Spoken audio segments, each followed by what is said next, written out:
အားလုံးပဲမင်္ဂလာပါခင်ဗျာ Listen in the Kitchen မီးဖိုထဲမှာနားဆင်မှာ podcast အစီအစဉ်ကနေပြန်လည်ကြိုဆိုလိုက်ပါတယ်ဒီနေ့တော့ကျွန်တော်ရဲ့ဆောင်းပါးတစ်ပုဒ်ကိုကျွန်တော်ပြန်ပြီးတော့ဖတ်ပြချင်ပါတယ်အရေးကြီးပါတယ်အဲ့ဒါကတော့မီဒီယာတွေကြော်ညာတွေ celebrity တွေရဲ့ကျင့်ဝတ်နဲ့တက်ငယ်ကင်ဆာဝေဒနာရှင်ကလေးလူငယ်တွေရဲ့ဆက်ဆက်မှုဖြစ်ပါတယ်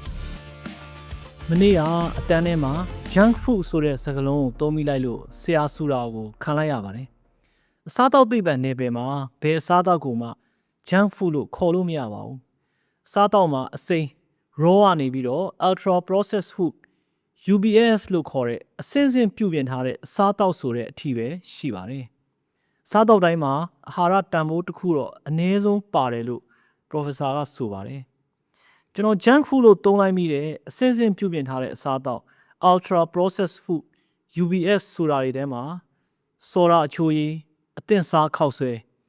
စီနှစ်ထားတဲ့အကြော်မျိုးစုံနဲ့အသင့်စားအစားတောက်မျိုးစုံပါဝင်ပါတယ်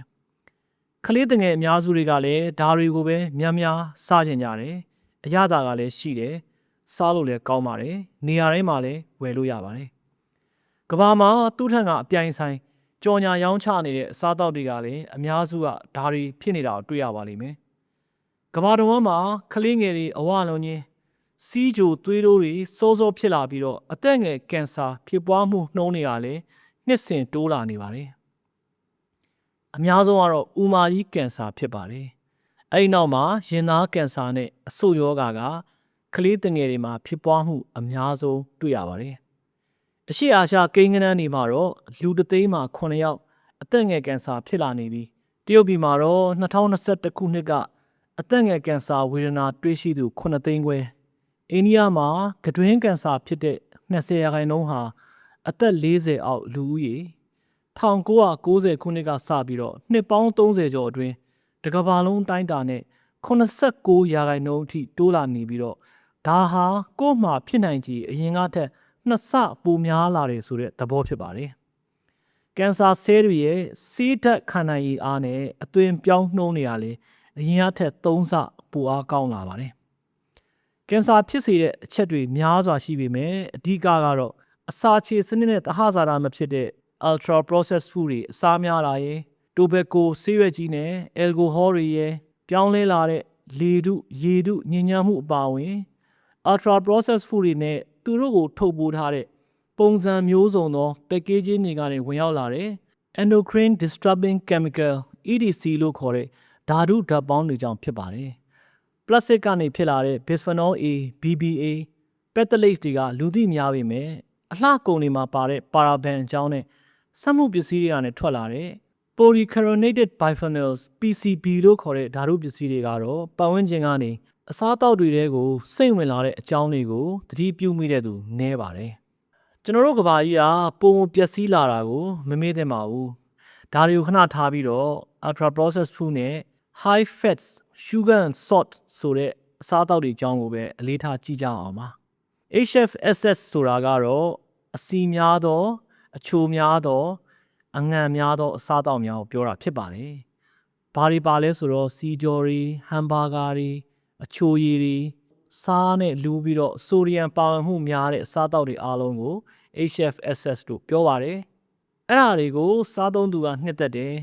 ဝယ်လိုအားများတော့စက်ရုံကြီးတွေနဲ့ဈေးကွက်လိုအပ်ချက်အမီထုတ်လုပ်တာရောင်းချတာဟာစားတောက်နဲ့စီးပွားရှာကြတဲ့လုပ်ငန်းများရဲ့အလုပ်ဖြစ်ပေမဲ့လည်းတစ်ဖက်ကလည်းမီဒီယာတွေအမှုပညာသားမကနေပယ်ဆောင်ကနာမည်ကျော်ကြားသူများရဲ့ငွေကြေးရယူကြော်ညာပေးခြင်းတွေက children teenager လို့ပြောတဲ့ခလေးလူငယ်အုပ်စုနှစ်ခုလုံးရဲ့နေ့စဉ်စားတောက်မှုပုံစံတွေပေါ်မှာအင်အားကောင်းစွာလွှမ်းမိုးမှုရှိနေပါတယ်တစ်ဖက်မှာလည်းဥပဒေနဲ့ထိန်းချုပ်ခြင်းမှာအားနည်းချက်တွေရှိနေတာကိုတွေ့ရပါတယ်ဒီနေရာမှာကျွန်တော်ကအုပ်စုနှစ်ခုလုံးကိုကိုစားပြုပြီးတော့ children teenager ခလေးလူငယ်လို့သုံးတာဖြစ်ပါတယ်ထိုင်းနိုင်ငံအကြောင်းကြည့်အောင်ထိုင်းနိုင်ငံမှာ84%သောခလေးလူငယ်တွေဟာ UBF တွေကိုကြော်ညာတဲ့အမျိုးစုံသောဖန်တီးမှု content တွေကို social media တွေပေါ်မှာနေ့စဉ်နဲ့အမျှကြည့်မိနေကြပါတယ်92.5%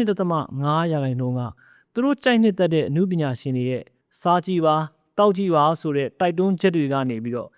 နှစ်သက်တယ်စမ်းသက်စားသုံးတယ်အမြဲစားသုံးတဲ့အလေးထားဖြစ်စဉ်စက်ဝိုင်းတွေကိုရောက်ရှိလာခဲ့ကြတယ်လို့ဆိုပါတယ်။ထိုင်းနိုင်ငံမှာ cross media restriction လို့ခေါ်တဲ့မီဒီယာမျိုးစုံမှာမတူညီတဲ့ပုံစံမျိုးစုံကြော်ညာတာကိုတားမြစ်တဲ့ဥပဒေချမ်းကိုအတည်ပြုနိုင်မှုနှီးစပ်နေပြီလို့သိရပါတယ်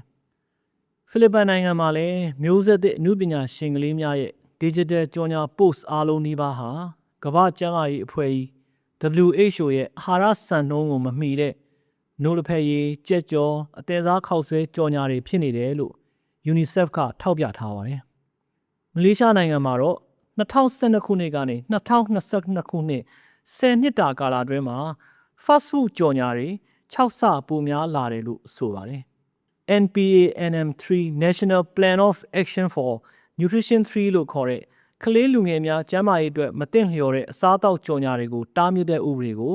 2020ခုနှစ်မှာရေးသားခဲ့ပြီးဖြစ်ပေမဲ့အခုထိပြဋ္ဌာန်းနိုင်ခြင်းမရှိဘဲနဲ့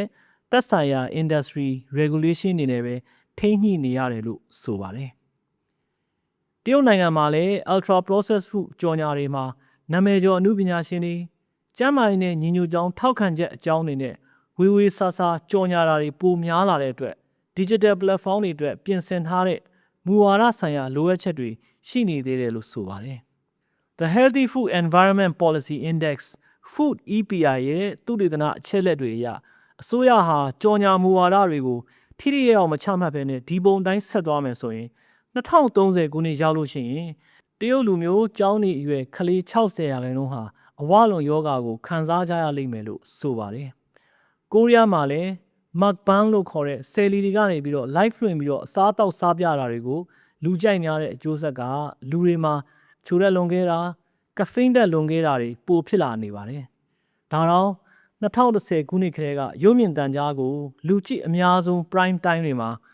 HFSS လို့ခေါ်တဲ့ကစီဓာတ်တကြားဓာတ်အငံဓာတ်များတဲ့အစားတောက်ကြော်ညာတွေကိုမကြော်ညာရဘူးဆိုတဲ့မူဝါဒကချမှတ်ထားပြီးသားဖြစ်ပါတယ်။အရှေ့တောင်အာရှနိုင်ငံတွေမှာ K-pop နာမည်ကျော်တွေနဲ့အစားတောက်အမှတ်တံဆိပ်တွေတွဲဖက်မှုက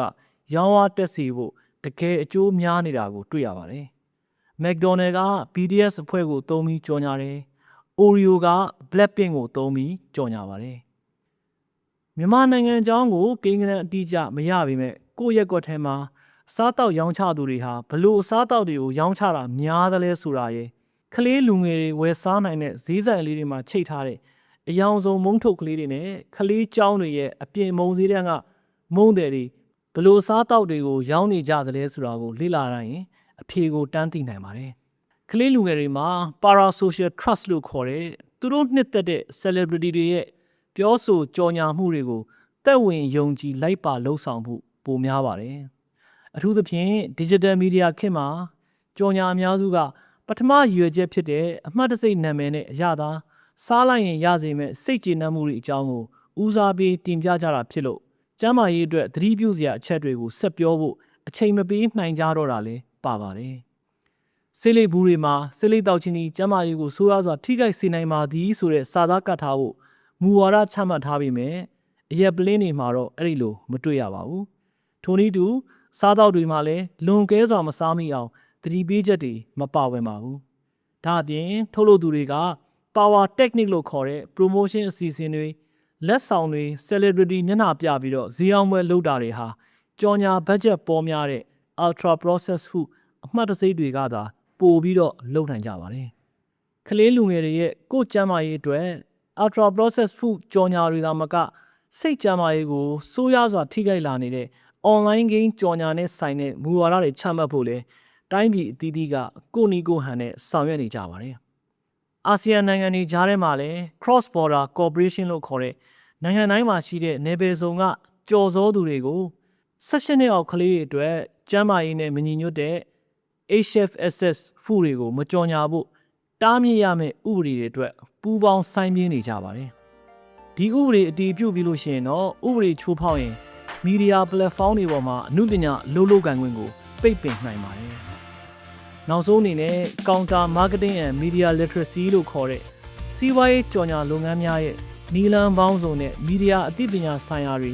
ကလေးလူငယ်တွေကြားထဲမှာပုံမတိုးတက်ဖွံ့ဖြိုးလာဖို့ကျန်းမာရေးဆိုင်ရာလူမှုအဖွဲ့အစည်းတွေကတံပြန်ပညာပေးဖို့တွေကို ပုံမူလှုပ်ဆောင်လာပွဲရာရှိပါတယ်လို့တင်ပြလိုက်ရပါတယ်အားလုံးကျမ်းမာကြပါစေကျွန်တော်ဝနကျော်ပါ